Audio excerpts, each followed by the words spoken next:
Subscribe Muhammad Amjad Nadwi, Indian Islamic scholar. أعوذ بالله من الشيطان الرجيم بسم الله الرحمن الرحيم ألف لام ميم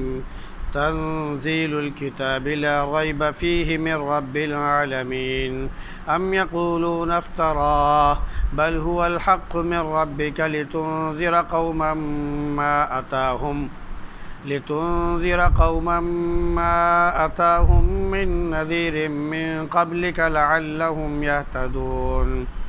الله الذي خلق السماوات والأرض وما بينهما في 6 أيام ثم استوى على العرش ما لكم من دونه من ولي ولا شفيع أفلا تتذكرون الف لام میم تنزیل الکتاب لا ریب فیہ من رب العالمین۔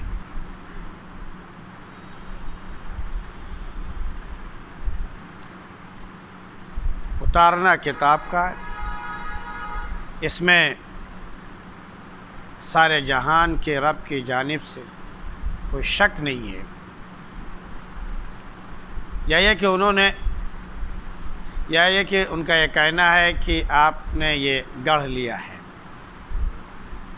بلکہ یہ تمہارے رب کی طرف سے بالکل برحق ہے،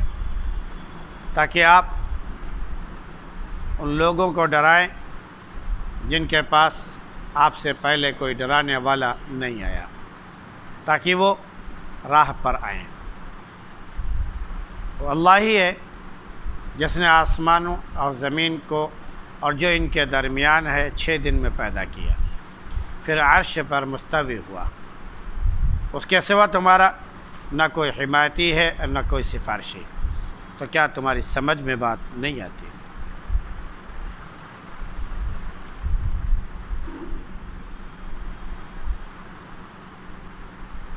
یہ سورہ سجدہ ہے،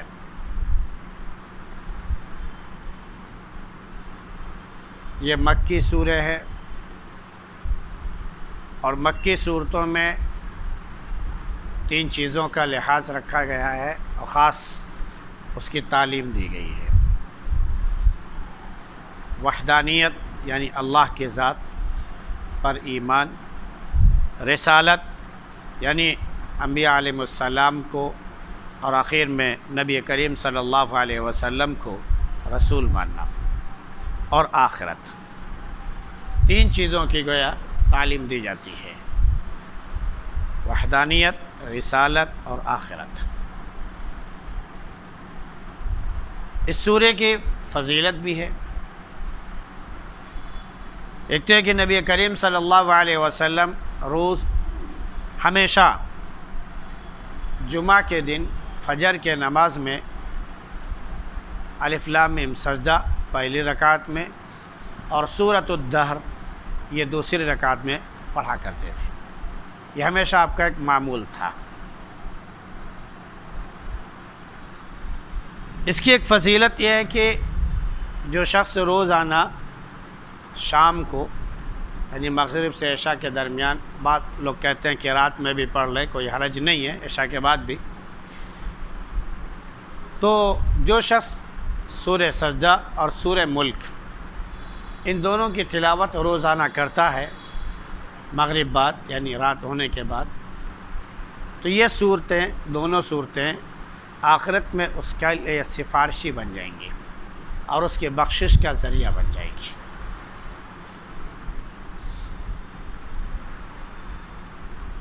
اس سورہ کا آغاز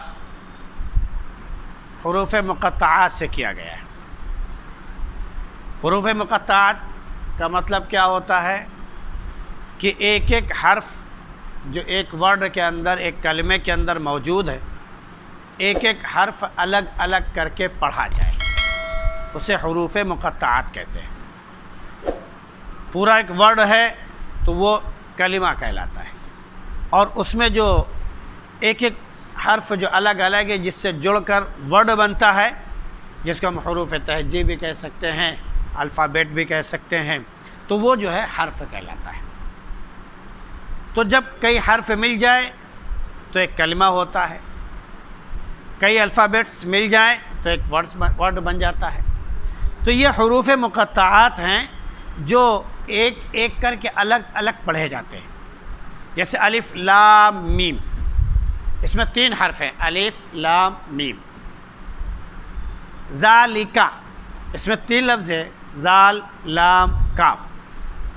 اگر ذال کا کھڑا زبر مان لیا جائے یا الف مان لیا جائے تو 4 لفظ ہو گئے، لیکن ذالکا ایک مستقل ایک ورڈ پڑھا جاتا ہے۔ ذالکا، الکتاب ایک مستقل ایک لفظ پڑھا جاتا ہے، لیکن الف لام میم اس کو ملا کر نہیں پڑھا جا سکتا ہے۔ الف الگ پڑھیں گے، لام الگ پڑھیں گے اور میم الگ پڑھیں گے، اسی لیے اس کا نام مقطعات رکھا گیا، یعنی الگ الگ توڑ توڑ کر کاٹ کر پڑھا جانے والا لفظ۔ اور یہ خطاب کے لیے ہوتا ہے، جب کہیں پر کوئی بات ٹھیک سے سننے والا نہ ہو تو وہاں پر ایسے انداز میں ان کو پکارا جائے کہ خود بخود وہ چوکنا ہو جائیں کہ سننے کے لیے وہ متوجہ ہو جائے، کان کھڑا کر لیں کہ نہیں کوئی اہم بات ہے۔ عربوں میں ایسے بہت سے الفاظ بھی استعمال ہوا کرتے تھے کہ وہ لفظ اگر پکار دیا جائے، اس کے ذریعے کیا بولتے ہیں گہار لگا دی جائے، تو پورا قبیلہ، پورا عرب یا کہہ لیجئے کہ پوری قوم جو ہے جمع ہو جایا کرتی تھی کہ لگ رہا کوئی خطرے کی گھنٹی بج گئی۔ آج کل اس کا الارم کے ذریعے اور دیگر تمام چیزوں کے ذریعے وہ ایک دوسرا سسٹم بنا لیا گیا ہے۔ اس کے بعد کتاب کی اہمیت بیان کی گئی۔ کتاب سے مراد قرآن کریم۔ اللہ نے فرمایا کہ یہ کتاب اللہ کی طرف سے نازل کرتا ہے، اور اللہ نے نازل کی ہے، اس میں کوئی شک نہیں ہے۔ جو سارے جہان کا رب ہے، اس کی جانب سے کتاب نازل ہوئی ہے، اور پھر اب اس میں کوئی شک و شبہ کی گنجائش نہیں ہے۔ اور یہ اپنی ذات میں یہ کتاب خود ایک معجزہ ہے۔ کیوں؟ اس لیے کہ عربوں میں بڑی فصاحت تھی، بڑی بلاغت تھی،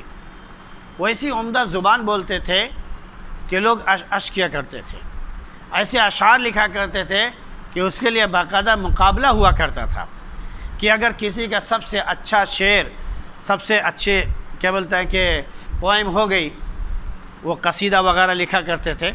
تو اگر وہ قصیدہ سب سے عمدہ ہو گیا تو وہ کعبے کے اندر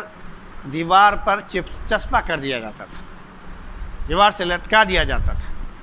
گویا کہ ایک قسم کا چیلنج ہوتا تھا کہ اگر کسی کے اندر اتنا دم ہے تو اس سے اچھا کلام پیش کر کے دکھا دیں۔ ایسے ماحول میں جب قرآن نازل ہوا تو بڑے بڑے اچھی زبان والے، مہارت رکھنے والے، جب ان کو چیلنج کیا گیا، انہوں نے کوششیں بھی کی، لیکن قرآن جیسا کلام پیش نہیں کر سکے۔ قرآن نے باقاعدہ اعلان کیا، پہلے تو کہا کہ تم اس جیسے کتاب لا کر پیش کر دو، اس پر عاجز ہو گئے، تو ہوا کہ اس جیسی ایک سورہ ہی پیش کر دو، اس پر عاجز آ گئے۔ اس جیسی 10 آیتیں پیش کر دو، اس پر بھی بے بس ہو گئے۔ فرمایا کہ اس جیسی ایک ہی آیت پیش کر دو، اس پر بھی بے بس ہو گئے۔ ایک آیت کے بقدر بھی عرب ایک جملہ قرآن جیسے نہیں بنا سکے، اور یہ آج تک یہ چیلنج باقی ہے، اور تا قیامت باقی یہ قرآن کا سب سے بڑا معجزہ ہے۔ اس کے ایک زبر زیر میں بھی کوئی تبدیلی نہیں کر سکتا ہے۔ کوئی لفظ ادھر سے ادھر آدمی پھیر دے اور یہ کہے کہ اس کی جگہ دوسرا لفظ ہم لا کے رکھ دیں اور اس کا مفہوم ادا کر دیں، تو وہ نہیں ہو پا رہا ہے۔ تو معلوم یہ ہوا کہ اللہ نے جو عام فہم زبان تھی، جو لوگ سمجھتے تھے، اپنی زبان میں وہ ورڈز وہ الفاظ استعمال کیا کرتے تھے، اللہ نے انہی الفاظ میں قرآن بہت آسان زبان میں نازل کیا، لیکن ایسے معجزے کے طور پر نازل کیا کہ کوئی اس کا مقابلہ نہیں کر سکا۔ اس لیے فرمایا کہ لا ریب فیہ، اس میں کوئی شک نہیں، نہ لفظ کے اعتبار سے، نہ ترکیب کے لحاظ سے، نہ آیت کے لحاظ سے، نہ حکم کے لحاظ سے، نہ معنی کے لحاظ سے، نہ زبر زیر کے لحاظ سے، کہیں پر کوئی گنجائش باقی ہی نہیں رہتی ہے جہاں پر انسان کو ذرا بھی شک اور شبہ کی گنجائش باقی ہو جائے اور اس میں فی نکال دے۔ تو جب یہ سب ہو گیا تو اللہ نے فرمایا کہ یا یہ کہ ان لوگوں کا یہ کہنا ہے کہ نبی کریم صلی اللہ علیہ وسلم جو ہے یہ کتاب جو ہے خود اپنی طرف سے گڑھ کر لاتے ہیں، یعنی کہیں پر جا کر تنہائی میں یا تو کسی سے سیکھتے ہیں اور اس کے بعد جو ہے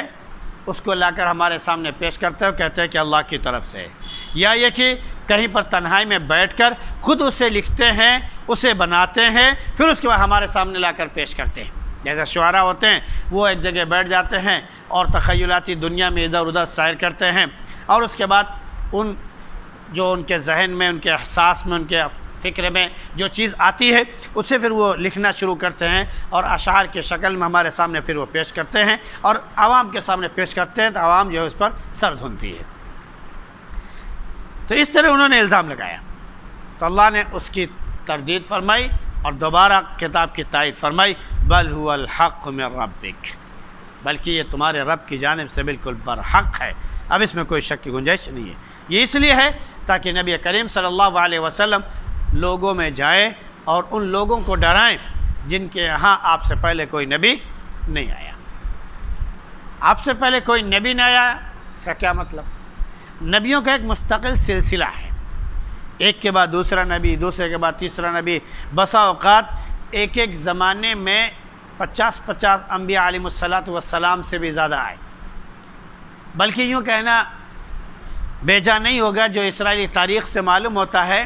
کہ بیک وقت بنی اسرائیل نے 47 یا یوں کہہ لیجیے تقریباً 50 انبیاء علیہ السلام کو ایک ساتھ قتل کر دیا۔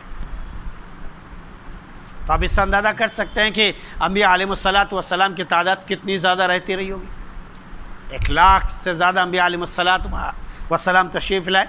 اور لوگوں کی ہدایت کے لیے آئے۔ ان میں سے جن کو کتاب دی گئی، باقاعدہ مستقل ایک ہدایت کتاب دی گئی، تو وہ جو ہے رسول بھی کہلائے۔ ہمارے نبی صلی اللہ علیہ وسلم نبی بھی ہیں اور ساتھ میں رسول بھی ہیں، کیونکہ آپ کو کتاب مستقل دی گئی۔ اب رہا معاملہ یہ کہ کوئی ڈرانے والا نہیں آیا، وہ کیسے؟ سلسلہ جو نبیوں کا چلا وہ بنی اسرائیلیوں میں ہوتا ہوا چلا آیا اور آخر تک بنی اسرائیل تک چلتا رہا۔ ابراہیم علیہ السلام سے ایک شاخ نکل گئی حضرت اسحاق علیہ السلام کی، ابراہیم علیہ السلام کے بیٹے اسحاق علیہ السلام، ان کے بیٹے یعقوب علیہ السلام، ان کے بیٹے یوسف علیہ السلام، پھر ایک سلسلہ وہ چلتا چلا آیا، اور یہ کہہ لیجئے کہ حضرت عیسیٰ علیہ السلام تک یہ بنی اسرائیل میں نبوت کا سلسلہ چلتا رہا۔ لیکن ایک طرف حضرت ابراہیم علیہ السلام کے ایک بیٹے تھے حضرت اسماعیل علیہ السلام، تو ابراہیم علیہ السلام عرب میں آئے، آپ نے مکہ کے کعبے کی تعمیر کی اپنے بیٹے اسماعیل علیہ السلام کے ساتھ مل کر، پھر وہ نبی بنائے گئے۔ اس کے بعد پھر عرب میں کوئی نبی نہیں آیا، کوئی نبی عرب میں نہیں آیا، جو آئے دوسرے علاقوں میں رہے، یہ اگر گئے ان علاقوں میں تو وہاں پر جا کر نبی کے بارے میں جانا تو ان کی بات مان لی، اور پھر وہ تورات پڑھتے تھے، وہ انجیل پڑھتے تھے وغیرہ وغیرہ۔ جیسا کہ اللہ کے نبی صلی اللہ علیہ وسلم کے جب نبوت کا وقت آیا، آپ جب 40 سال کے ہوئے، تو اس وقت جو ہے ورقہ بن نوفل یہ عیسائی عالم تھے جو تورات بھی بہت اچھے جانتے تھے اور انجیل بھی جانتے تھے، اور جیسے نبی کریم صلی اللہ علیہ وسلم کو حضرت خدیجہ رضی اللہ عنہا ورقہ بن نوفل کے پاس لے کے گئی، تو انہوں نے فوراً دیکھتے کے ساتھ ہی کہا کہ یہ محمد صلی اللہ علیہ وسلم یہ کوئی عام آدمی نہیں ہے، آپ کو گھبرانے کی ضرورت نہیں ہے، ان کے اوپر کوئی جن کا یا بھوت کا یا کوئی عصبی اثر نہیں ہے، نہ آپ کی کوئی طبیعت خراب ہوئی ہے، بلکہ معاملہ یہ ہے کہ آپ کے پاس وہی ناموس اکبر آیا ہے جو ناموس اکبر حضرت موسیٰ علیہ السلام کے پاس، حضرت عیسیٰ علیہ السلام کے پاس آئے تھے، اور جو تمام انبیاء علیہ السلام کے پاس آیا کرتے تھے، یعنی حضرت جبریل علیہ السلام، وہی آپ کے پاس پیغام لے کر آئے، اور آپ آگے چل کر رسول ہوں گے اور آپ کی قوم آپ کی مخالفت کرے گی۔ اللہ کے نبی کو حکم ہوتا ہے لِتُنذِرَ قَوْمًا مَا آتَاهُمْ، تو اب اسماعیل علیہ السلام کے بعد کوئی نبی نہیں آیا، ایک لمبا عرصہ گزر گیا، دوسری طرف انبیاء علیہ السلام آتے رہے، لیکن اللہ کے نبی صلی اللہ علیہ وسلم اور آخری نبی جو تھے، سیکنڈ لاسٹ کہہ لیجئے، حضرت عیسیٰ علیہ السلام، آپ کے درمیان تقریباً 1500 سال کا نہیں، تقریباً 600 سال کا فرق ہے، تقریباً 600 سال کا فرق ہے، یعنی یہ 571 میں آپ پیدا ہوئے، اس کے بعد 40 سال مزید، تو اس طرح جو ہے 600 سال کا وقفہ ہے۔ یہ ایک نبی سے دوسرے نبی کے درمیان کا جو وقفہ ہوتا ہے اور اس میں کوئی نبی نہ آیا ہو اسے فترہ کہا جاتا ہے، یعنی ایسا زمانہ جس میں کوئی نبی موجود نہیں ہے، تو یہ فترہ تھا۔ ایک طرف اسماعیل علیہ السلام کے بعد کوئی نبی نہیں آیا، تو ادھر سے اللہ کے نبی اور اسماعیل علیہ السلام کے درمیان کا ایک فترہ ہوا، ایک زمانہ ہوا، اور ادھر سے اگر دیکھا جائے تو یہ تقریباً جو 600 سال کا عرصہ گزر رہا ہے کہ حضرت عیسیٰ علیہ السلام اور اللہ کے نبی صلی اللہ علیہ وسلم کے بیچ میں کوئی رسول کوئی نبی نہیں ہے۔ عیسیٰ علیہ السلام کے بعد سب سے آخری نبی اللہ کے نبی صلی اللہ علیہ وسلم۔ تو معلوم یہ ہوا کہ جب یہ درمیان جب سے کوئی نبی نہیں ہے یہ فترہ ہوا، تو آپ کو اس لیے بھیجا گیا تاکہ آپ اپنے قوم کو ڈرائیں، کیونکہ ان کے پاس کوئی نبی اور رسول نہیں آیا، اور یہ اس لیے ہے تاکہ لوگ ہدایت پر آ جائیں۔ اس کے بعد حکم ہوتا ہے کہ وہ اللہ ہے جس نے آسمانوں کو پیدا کیا اور زمینوں کو پیدا کیا اور 6 دن میں پیدا کیا، پھر اس کے بعد عرش پر مستوی ہوا۔ 6 دن میں قرآن کی ایک آیت ہے جس میں فرمایا گیا کہ اللہ نے آسمان اور زمین 2 دن میں پیدا فرما دیے، آسمان اور زمین 2 دن میں پیدا کر دیے، اس کی تکمیل ہو گئی۔ اس کے بعد بچے 4 دن، تو 3 دن میں زمین کو رہنے کے قابل بنایا، اس کے پہاڑ ہیں، درخت ہیں، پودے ہیں، ہوا ہے نا، اور تمام آکسیجن ہے، تمام معدنیات ہے، دیگر تمام چیزیں جو کہہ لیجئے جو انسان کے رہنے کے قابل ہو سکتی ہے، اس کے لیے معاون ہو سکتی ہے، اللہ نے وہ چیزیں پیدا کی، ان میں سے جانور بھی ہیں، دیگر تمام چیزیں۔ پھر جمعہ کے دن حضرت آدم علیہ السلام کو پیدا کیا اور سنیچر کو عرش پر مستوی ہو گیا۔ اللہ کے نبی صلی اللہ علیہ وسلم نے، ابن کثیر نے اپنی تفسیر میں بیان کیا ہے حضرت ابو ہریرہ رضی اللہ عنہ کے حوالے سے کہ حضرت ابو ہریرہ رضی اللہ عنہ بیان کرتے ہیں کہ نبی کریم صلی اللہ علیہ وسلم نے میرا ہاتھ پکڑا اور فرمایا کہ ابو ہریرہ میں تمہیں بتاؤں کہ اللہ رب العزت نے آسمان اور زمین کتنے دن میں پیدا فرمایا؟ اللہ کے نبی ضرور بتا دیں۔ آپ نے فرمایا 7 دن میں۔ پھر آپ نے اس کی تفسیر بیان فرمائی کہ سنیچر کے دن مٹی پیدا کی، اتوار کے دن پہاڑ پیدا فرمایا، دوشنبے کے دن کیا بولتے ہیں کہ تمام قسم کے جو ہے پودے درخت پیدا کیے، منگل کے دن جو ناپسندیدہ چیزیں ہیں وہ پیدا فرمائی، بدھ کے دن روشنی پیدا فرمائی، جمعرات کے دن تمام مخلوق یعنی جانور یہ تمام پیدا کیے، اس میں جرندے پرندے چرندے سب موجود ہیں، اور جمعہ کے دن آخری وقت میں حضرت آدم علیہ السلام کی تخلیق فرمائی۔ یہ پھر آپ نے اس کی پوری ڈیٹیل ایسے بیان فرمائی۔ تو 2 طرح سے آتا ہے، ایک تو 6 دن میں اور ایک یہ کہ 7 دن میں۔ بہرحال اللہ رب العزت نے اس کی تکمیل فرمائی، اور یہ زمین اور آسمان 2 دن میں پیدا فرمایا اللہ نے۔ ان کی مسافت کتنی ہے؟ 7 آسمان ہیں اور 7 زمین ہیں، کیونکہ ایک جگہ ارشاد فرمایا کہ اللہ الذی خلق 7 سماوات، اللہ رب العزت نے 7 آسمان پیدا فرمائے، وَمِنَ الْأَرْضِ مِثْلَهُنَّ، اور انہی آسمانوں کے مثل جو ہے اللہ رب العزت نے زمین بھی پیدا فرمائی، یعنی 7 آسمان اور 7 زمینیں۔ ایک جگہ فرمایا کہ اللہ الذی خلق 7 سماوات طباقا، اللہ رب العزت نے آسمان 7 درجوں میں پیدا فرمایا، 7 طبق میں پیدا فرمایا، پہلی منزل، پھر اس کے بعد دوسرا